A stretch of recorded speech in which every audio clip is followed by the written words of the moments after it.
जब तक हम लोग बाबा साहब के ज्ञान को, उनके दिए गए निर्देशों को, उनके दिए गए सिद्धांतों को पढ़ेंगे नहीं, जानेंगे नहीं, तब तक हमारा ये जो कार्यक्रम मनाने का मकसद है साथियों पूरा नहीं होगा। एक ऐसा व्यक्तित्व जो अकेले दम पर भारत जैसे सबसे बड़े लोकतंत्र के संविधान का निर्माण कर देता है, एक व्यक्ति, और वो व्यक्ति किस तरह की परिस्थितियों में पढ़ करके, रह करके इस बात को साकार करता है, ये सीखने वाली बात है। जब हम बाबा साहब के जन्मदिन को मना रहे हैं साथियों, तो बाबा साहब के उन परिस्थितियों का आकलन करना है कि जहां पर वो रह करके पढ़े, जिन परिस्थितियों में संघर्ष करके वो आगे बढ़े, आगे ही नहीं बढ़े, पूरे हिंदुस्तान की बहुतल आबादी को एक नया रास्ता दिया, एक सम्मानजनक मंच दिया, मुकाम दिया, जिसके माध्यम से अपना सामान्य जीवन जीने की हैसियत हम लोग हासिल कर पा रहे हैं।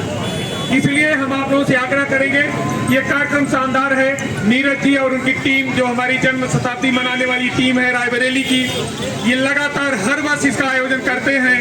अभी एक गुरु जी अपना संबोधन दे के गए, जो बाबा साहब के ऊपर काफी किताबें भी लिख चुके हैं, उनके द्वारा बताई गई बहुत सारी बातें कि बाबा साहब की एक किताब से दो सिद्धांत, मतलब किताबें बाबा साहब कितने लिखे हैं, कितना ज्ञान है, उनके बारे में आप सब लोगों ने बताया, छोटे छोटे बच्चों ने भी बताया।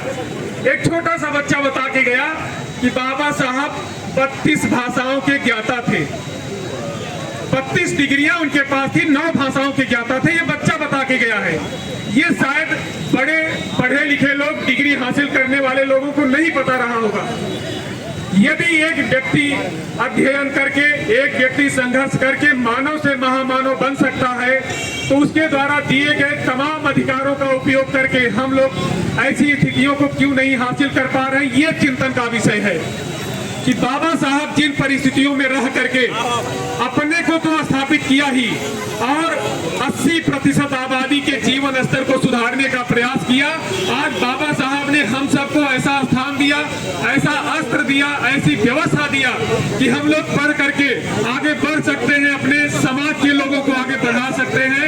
लेकिन दुर्भाग्य की बात है कि हम लोग अपने को जब स्थापित कर लेते हैं ना, तो अपने समाज से अलग होकर के अपनी दुनिया बसा लेते हैं, और वही हम लोग अपने उस सिद्धांत को, बाबा साहब के उस सिद्धांत से अलग हो जाते हैं, जब उन्होंने कहा कि शिक्षा शेरनी के दूध के समान है, इसे जो पिएगा उसे दहाड़ना तो आ ही जाएगा। लेकिन हम लोग अपने परिवार को, साथियों, गुरु का भी ऋण होता है, समाज का भी ऋण होता है, माता पिता का भी ऋण होता है। जब हम बाबा साहब के दिए उस व्यवस्था से आगे बढ़ते हैं, तो अपने समाज के ऋण को उतारने के लिए हम सबको सोचना होगा, और तभी जाकर के बाबा साहब के जन्म शताब्दी पर, जन्म उत्सव पर हम लोग कुछ कहने के अधिकारी बन पाएंगे। नहीं तो अपना परिवार चलाने के लिए तो सभी लोग सक्षम हैं, चला ही रहे हैं। बाबा साहब ने ऐसी व्यवस्था दे दिया है आप सभी को। और इसके साथ साथ पहला विधि मंत्री बनना, इसके साथ साथ उन्होंने ये बात कहा कि हमारे समाज की अव्यवस्थाओं को दूर करने का एकमात्र रास्ता है राजनैतिक हिस्सेदारी, और लोकतंत्र का महापर्व आपके करीब है। और सभी लोग पढ़े लिखे लोग हैं, अपने हिसाब से निर्णय लें, क्योंकि रायबरेली में मतदान का प्रतिशत सेकंड क्लास का भी नहीं होता। अगर पढ़ाई की डिग्री में देखा जाए तो 50% से भी नीचे रहता है। तो हम आपसे लोकतंत्र को जिताने की अपील भी करते हैं। यहाँ पर पुलिस प्रशासन के साथी भी हैं, पढ़े लिखे विद्वान साथी हैं, सभी लोग। रेडियो पर भी जिलाधिकारी महोदय आह्वान कर रही हैं, एसपी साहब आह्वान कर रहे हैं कि हम लोग अपने देश को लोकतंत्र के महापर्व में प्रथम श्रेणी में विजेता बनाएं। और यही बात बाबा साहब ने कहा कि यदि अपने मत का प्रयोग करेंगे आप लोग और अपने साथियों को लोकसभा में पहुंचाएंगे, तभी आपकी दरिद्री दूर होगी, तभी आपकी अव्यवस्था दूर हो पाएगी साथियों। इसलिए अपने मत का प्रयोग जरूर करें आप सभी लोग।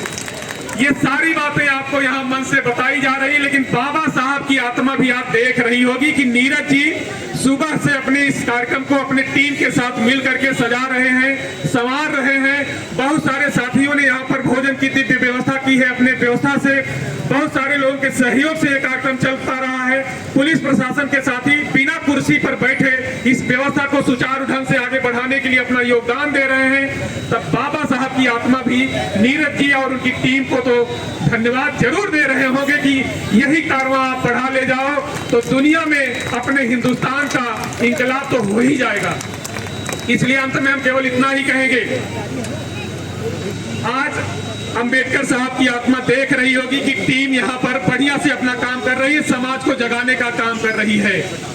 तब बाबा साहब की आत्मा कह रही होगी क्या, अरे तुम्हारी आंख में शायद सभी सपने सुहाने हैं।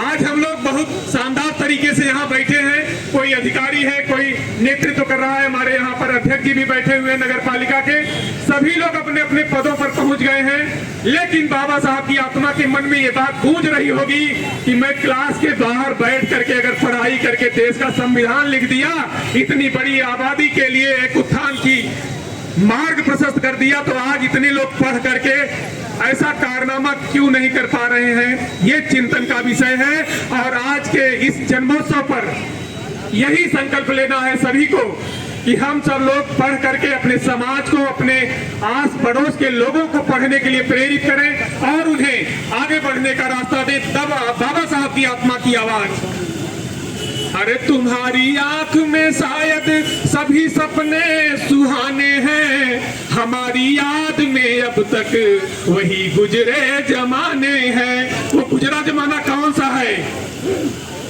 वो गुजरा जमाना है पढ़ने का अधिकार नहीं था, वो गुजरा जमाना है महिलाओं को शिक्षा का अधिकार नहीं था, वो गुजरा जमाना है कि पीने पानी पीने का अधिकार नहीं था सार्वजनिक स्थलों पर। तब कहना पड़ता है, जब संविधान दे करके जाते हैं बाबा साहब, तब उनकी आत्मा कहती होगी, किताबें मेरे गीतों की न जाने क्यों महकती हैं, किताबें मेरे गीतों की न जाने क्यों महकती हैं।